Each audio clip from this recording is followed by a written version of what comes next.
I always hate when you running around. I wanna say, bitch, I want every time. I want you hate until you butter the crack. Then what you hate until you butter the crack. I always hate when you running around. I wanna say, bitch, I want every time. I want you hate until you butter the crack. Then what you hate until you butter the crack. I always hate when you running around. I wanna say, bitch, I want every time. I want you hate until you butter the crack. Then what you hate.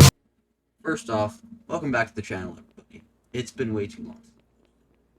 Thank you for the support on my last video, I must say. While I was enjoying Kojima's masterpiece, Metal Gear Solid 5, this game dropped. And it dropped like wildfire. Everybody's talking about it, and I missed out on it. I've been wanting to do this video for like 3 days now, but every single time I keep trying to do the recordings, I just get so addicted, and I can't even remember, like I keep forgetting. This game is great. If you have no money, sell your stuff to buy this game. If you have no possessions, then sell your soul to buy the game, okay? It's just, is that good, alright? Nonetheless, we gotta get into the video. I must say, first, that this game is worth it. If you're looking to buy it, even though I made the joke about your soul, you should, because this game has nothing on any other Roblox parkour game except for the OG itself, Roblox parkour. If you're still playing Roblox parkour, the first one, then I suggest at least trying this game out, as the skill kind of transfers over from parkour to parkour Reborn. But nonetheless, first thing I gotta say is that they changed wall climb boosting in a very, very weird way. They made it so now you have to use your charge button, or for me it's right click, to activate a charge, and then you can do one wall climb boost, and then you're out. I believe that this is an okay change, because the map is more suited towards exploring horizontally and not going up super tall vertical buildings, but that might just be me, alright? So make sure to leave a comment on what you think of the new changes, the new movement mechanics, everything, and let's just get into my review. Right off the bat, the graphics are stunning. First thing you see when you load into the game is a beautiful tutorial where it teaches you everything you need to know before you get into the game. The graphics and tutorial are the first thing that the players see, and I believe those have been tailored to perfection. Simply because both those things in the first parkour were just regular Roblox graphics and regular Roblox tutorial where you just do the tutorial and just a generic building, but this one it just feels more special because when you get in after the tutorial and you land after you jump off the little crate, then you go and you finally see the checkpoints and the sync points, and you get to see all the players and the leaderboards. It's just so special, and it feels like the tutorial is like very, very well made and very well suited towards newer players. And second thing I gotta say is that I'm sad that they didn't start off with everything. And if you don't know what that means, you need to level up to unlock things in this game. To unlock sliding, you need to be level 2, unlock dash, level 3. I'm not sure on everything exactly, but it is pretty weird how the leveling in this game works. You just level naturally by playing the game, and it doesn't really take that long to get to level 20, which is where you unlock everything. But it can be a little bit wonky for a player that's been playing regular parkour for a while to go into this new system to where you have to unlock everything through leveling up and through means such as just no instructions. You unlock it and that's all it says. It doesn't tell you how to do it. It just tells you, hey, you unlocked dash, good job. Or hey, you unlocked sliding, good job. It doesn't really say anything about it until you do extra research or ask somebody in the chat. And I do really like how friendly the people are in this game, the new players. They probably know how confusing it is. But I do gotta say, my first complaint, that everything's unlocked by leveling, and there's no clear direction to go the second you start, or what to do.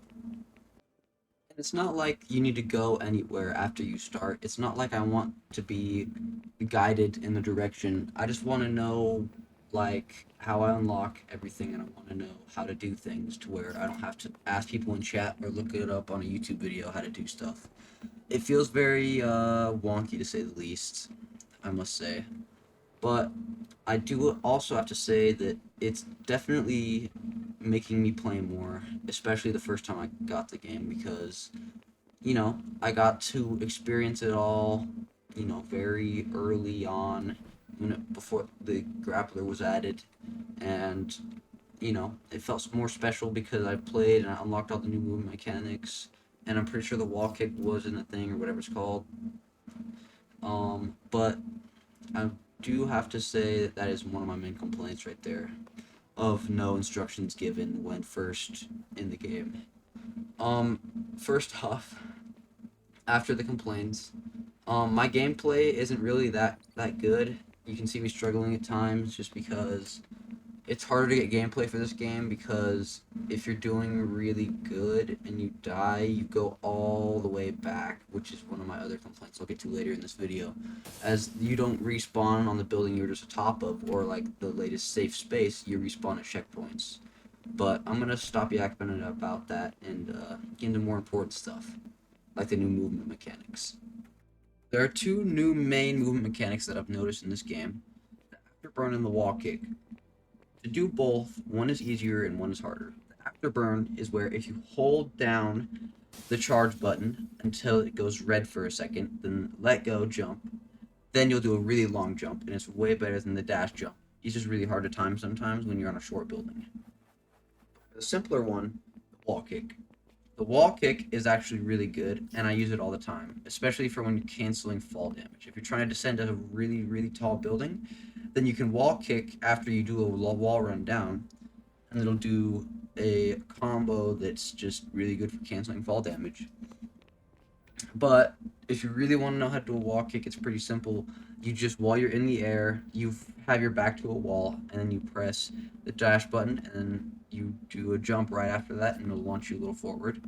It's really not that complicated, and I think that both these mechanics have their way in being really important, and I really like how they both aren't that complicated, and they're really good. But there is one more mechanic that I haven't mastered that's really hard to master that I'll get into in just a minute. Now I'm going to complain a little bit more, mostly about checkpoints. Now, checkpoints are a new system to Parkour Reborn, and they're not really that complicated. If you walk by a checkpoint, you'll spawn there, and until you walk by another checkpoint, you'll spawn there. It's really not that complicated, and it sounds simple at first, but in practice, it becomes kind of complicated, as you have to be on the same level as a checkpoint, I've found, and you can't be more than like 2 meters away. So checkpoints, you really have to be almost touching them or past them really closely to get them. But I must say that they are pretty interesting, because old parkour really was all about respawning wherever. I'm guessing this is just so people don't get stuck in places they're not supposed to be, or if there's somewhere where it's boring, they can just go back. But I've found that these checkpoints really disrupt the gameplay. If I'm exploring a new place and I die, I have to go all the way back, and it really makes it harder to explore. I really think that they should remove this when the game comes out fully, but that's just really my take. It can be good for different reasons, and it can be bad for a lot more different reasons, but that's just my main take on that. Last kind of movement mechanic, I didn't know really where to put this, but it's called chaining. Chaining is a way to go super fast. I don't really fully understand it yet, but the blue bar, can be extended a little bit when doing certain jumps, and when doing the long jump you can extend it, and it makes you go faster, a lot faster from what I've seen. And I've seen that it's pretty important to learn, and I've been trying to learn it. It's just really hard to learn. You unlock it at level 20, it's the last thing you unlock. It's complicated, and I think that I'll make a video explaining it when I master it. But leave a comment down below if you want me to explain the mechanics more in depth, or do a video on everything that got added. But nonetheless, chaining is really complicated, and all you really need to know about it is that you'll learn it eventually. About it for the video. There's not a lot to say about Parkour Reborn yet. It's still in its alpha stage, which means that it's not done yet. If you guys enjoyed, please leave a like. If you guys want to see more, leave a comment. I want to do more Parkour Reborn. I'll talk more about the channel maybe in a different video. But have a good day. Don't do bad things.